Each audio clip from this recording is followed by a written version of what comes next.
अब ये सबसे ज़रूरी चीज़ ये है कि आपका और आपके कस्टमर का रिलेशन कैसा होना चाहिए। यहाँ पर ये सिर्फ आपके लिए लागू नहीं होता, ये आपके कस्टमर्स पे भी लागू होता है। तो इसीलिए जब भी मेरे को मौका मिलता है, मैं कस्टमर्स मतलब जो भी मार्केट में सोसाइटी में मेरे फ्रेंड्स हैं जो मेरे से इस बारे में बात करते हैं कि फ़ोटोग्राफी के बिज़नेस में किस फोटोग्राफ़र को मुझे बुलाना चाहिए या किसको मुझे कॉन्ट्रैक्ट देना चाहिए, आपकी नॉलेज में कोई अच्छा फोटोग्राफ़र हो तो बताओ। तो उनको तो मैं बताता ही हूँ कि ये फ़ोटोग्राफ़र अच्छा है या इसमें ये क्वालिटी अच्छी है। साथ साथ में मैं उनको भी एजुकेट करता हूँ कि आप में ये खासियत होना चाहिए। ठीक है। अब एक चीज़ देखो कि कोई भी इंसान है, कस्टमर, थोड़ी देर के लिए आपके कस्टमर को आप मान के चलो कि मैं इसके घर काम करने जाने वाला हूँ। ओके। अब जिसके घर आप कस्टमर के यहाँ शादी या कोई भी प्रोग्राम, मोस्टली मैं अभी शादी की बात कर रहा हूँ क्योंकि वेडिंग एक बहुत बड़ा इवेंट होता है। अब आप ये सोच के देखो कि किसी भी कस्टमर के बच्चे की वेडिंग, भाई की वेडिंग, बहन की वेडिंग, उसके ज़िंदगी भर का अरमान होता है ना। वो अपनी पूरी ताकत लगा देता है उस शादी को करने में, अपने ज़िंदगी भर की कमाई लगा देता है, ज़िंदगी भर जोड़े हुए पैसे, कोई अपने प्रोविडेंट फंड का पैसा, कोई अपने फंड से उधार लेके, कोई कुछ करके भी अपने शादी को करता है। पर शादी वो ऐसी चाहता है कि एक मेमोरेबल शादी हो। तो उसमें फ़ोटोग्राफ़र का भी एक बहुत बड़ा फ़र्ज़ बनता है कि मेरे क्लाइंट ने इतने अरमान से जो शादी का प्रोग्राम बनाया है, तो मैं उसकी एक एक इवेंट को इस तरह से कवर करूं कि उसको कभी ये एहसास ना हो कि यार ये चीज़ मेरी छूट गई या ये चीज़ मेरी अच्छी से दिखाई नहीं गई। तो आपका जो प्रोग्राम है उसमें आपका इन्वॉल्वमेंट ऐसा होना चाहिए कि जैसे आपने मतलब एक कहानी गढ़ दी हो पूरी, कि डे 1 से लेकर डे लास्ट तक की एक एक इवेंट को आप अपने वीडियो में और अपनी फ़ोटोज़ में कवर कर दो, जो कि आगे से ज़िंदगी में कभी भी इसको मेमोरी को रिकॉल करे तो उसको सारे सुखद जो क्षण थे अपने कि हाँ मेरी शादी में ये हुआ था, ये हुआ था, तो वो उस चीज़ को पूरा कर ले। ठीक। तो इसमें ये है कि सबसे पहले तो आप अपने कस्टमर की इज्जत करो। कस्टमर भगवान है, मैंने पहले भी बताया था, कस्टमर ही ऐसा है जो कि आपको बढ़ावा देता। बिना कस्टमर के आप कुछ नहीं हो।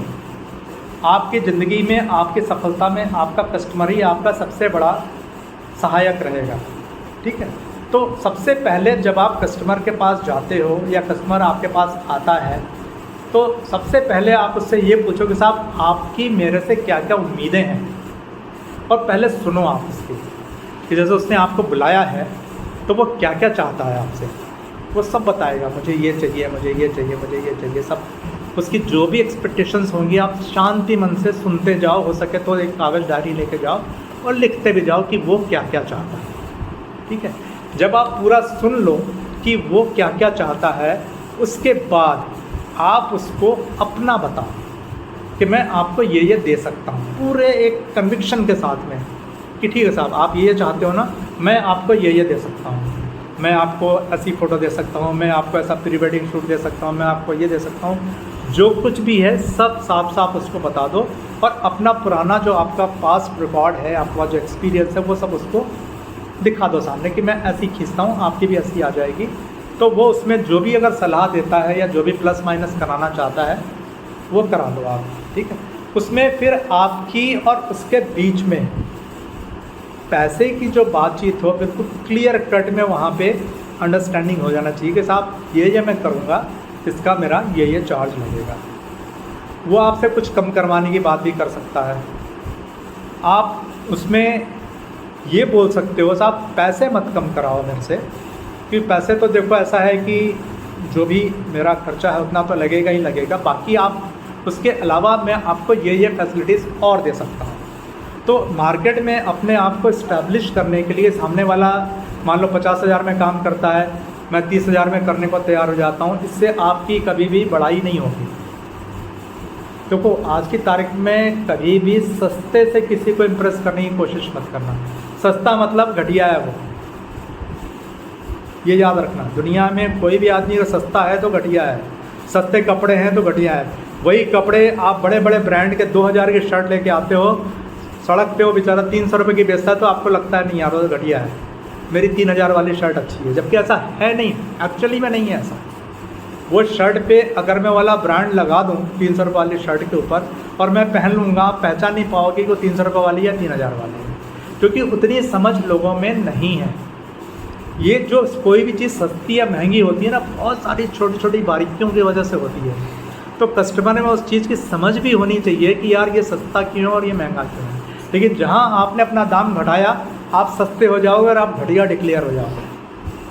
तो ज़रूरत से ज़्यादा दाम अपना कभी मत घटाना, just to take the order from the market.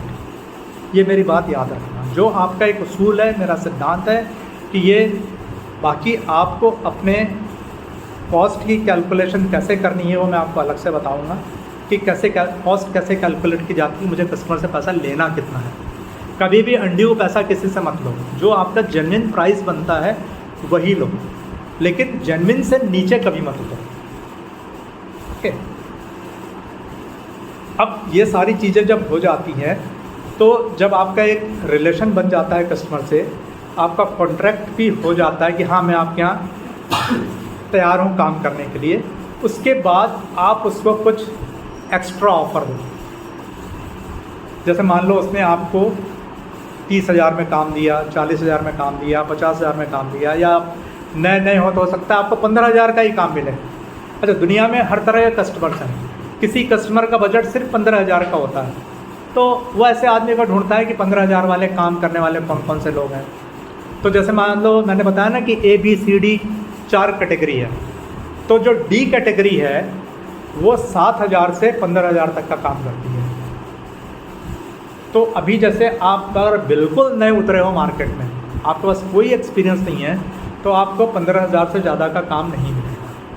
तो शुरुआती दौर में आप D कैटेगरी में आओगे, 7,000 से 15,000 तक का काम मिलेगा, और उससे कस्टमर्स भी अलग होते हैं।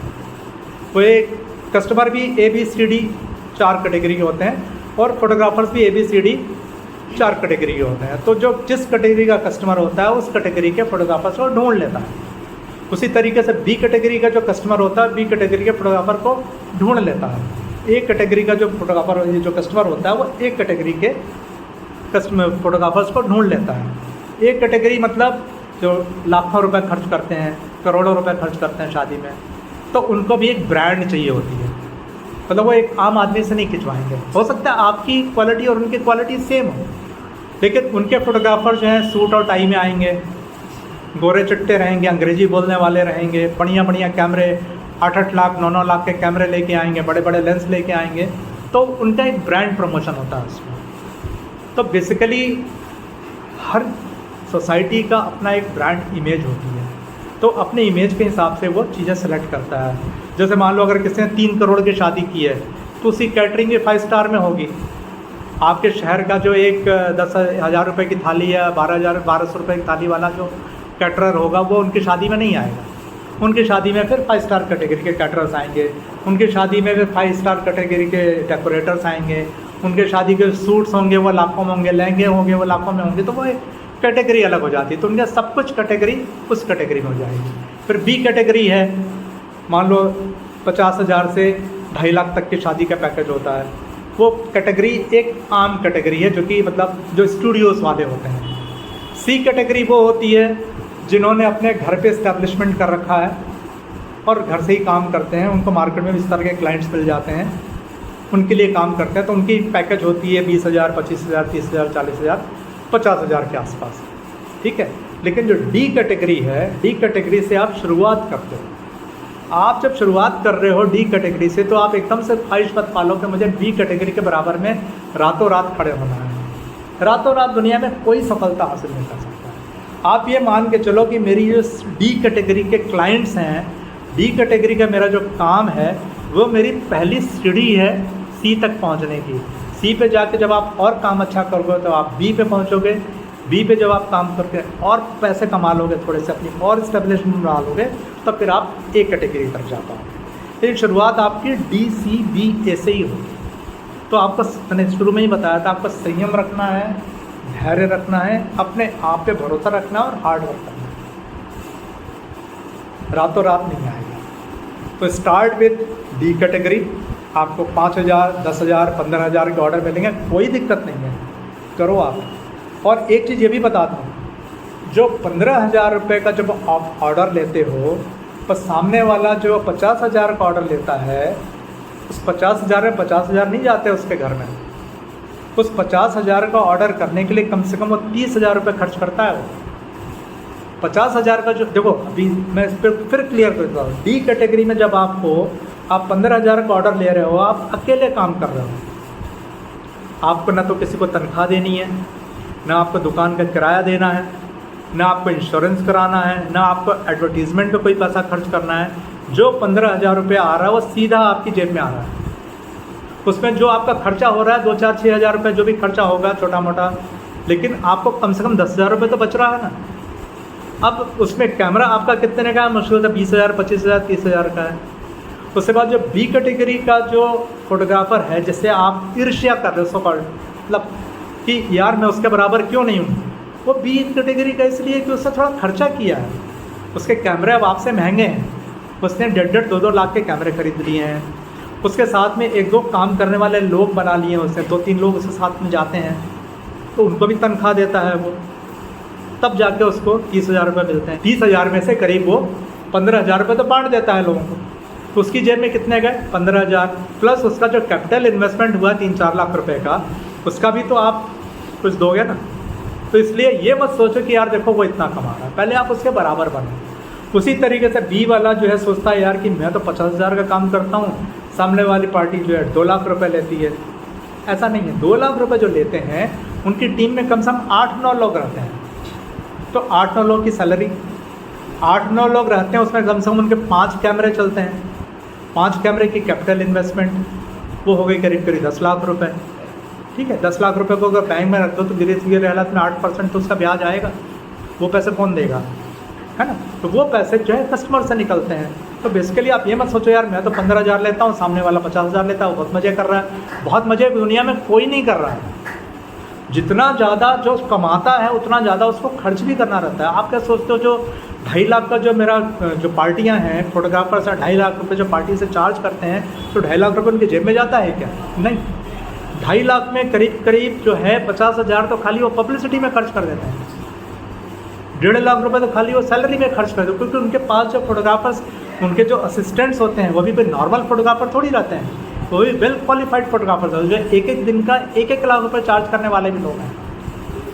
2.5 लाख रुपए जो लेते हैं एक पार्टी से जो लोग फोटो खींचने के, उसमें सिनेमाटोग्राफर जो होते हैं वो एक दिन का कोई 50,000 चार्ज करता है, कोई 40,000 चार्ज करता है, कोई 25,000 चार्ज करता है। सबके अपने अपने चार्जेस हैं। एक ड्रोन वाला जो लेके आते हैं वो 20,000 ले जाता है। शादी ख़त्म हुई नहीं कि सामने वाले से एडवांस उसको मिला हो चाहे ना मिला हो, उसको 20,000 रुपये उस ड्रोन वाले को देने हैं। तो ये दिल में कभी मत लाना कि वो ज़्यादा कमा रहा है, मैं कम कमा रहा हूँ। Start with a very minimum amount और धीरे धीरे आप भी बढ़ोगे आगे। मेरी बातें सारी ज़िंदगी भर याद रखना। सफलता एक दिन में नहीं आएगी, सफलता धीरे धीरे आएगी। कंसिस्टेंसी बनाए रखो, अपना पेशेंस बनाए रखो, अपना हार्डवर्क बनाए रखो, अपनी ईमानदारी बनाए रखो, अपने रिलेशंस अच्छे बनाए रखो। सफलता आएगी और ज़रूर आएगी। जितने भी सफल लोग हैं उनसे आप पूछ लेना कि उनका पास्ट क्या था, और जितने भी एक दिन में सफलता पाते हैं नीचे आने में देर नहीं लगती। मेहनत से उठा हुआ आदमी जो है ना बहुत दूर तक जाता है। इसलिए अपनी मेहनत पे एकदम भरोसा रखें।